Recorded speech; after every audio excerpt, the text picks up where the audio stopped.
كمال الوجود بذكر الإله وتصفو الحياة.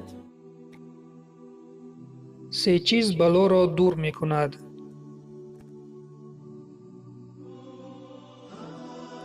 به نام عزت پاک با عرض سلام و ادب و احترام.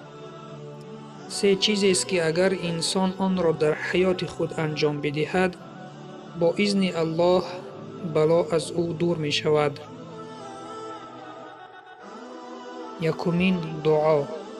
انسان می تواند با واسطه دعا بلای آفت را از خود دور بگرداند. الله سبحانه و تعالی می فرماید: به نام خداوند بخشنده و مهربان بگو اگر دعای شما نمی بود، پروردگار من به شما قدردانی نمی کرد.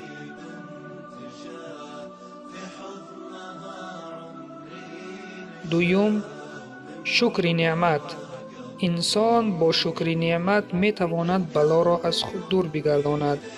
الله سبحانه و تعالی می فرماید: به نام خداوند بخشنده و مهربان اگر شکر گزاری کنید، یقیناً به شما افزون می دهیم. سوره ابراهیم آیت 7.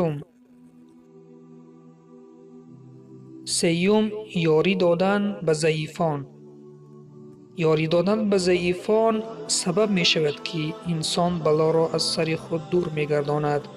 پیامبر اکرم صلی الله علیه و سلم فرمودند: آیا جز این است که الله شما را فقط به خاطر ضعیفانی که در بین شما هستند یاری نموده و به شما روزی می دهد؟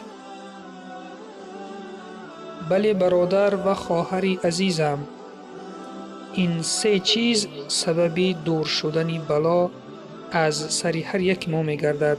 پس در حیات خود دعا کردن، شکر نعمتهای پروردگار را به جای آوردن و یاری دادن به ضعیفان و کمبغلان و بیچارگان را فراموش نکنیم و تا امکان داریم این عملها را بیشتر انجام بدهیم.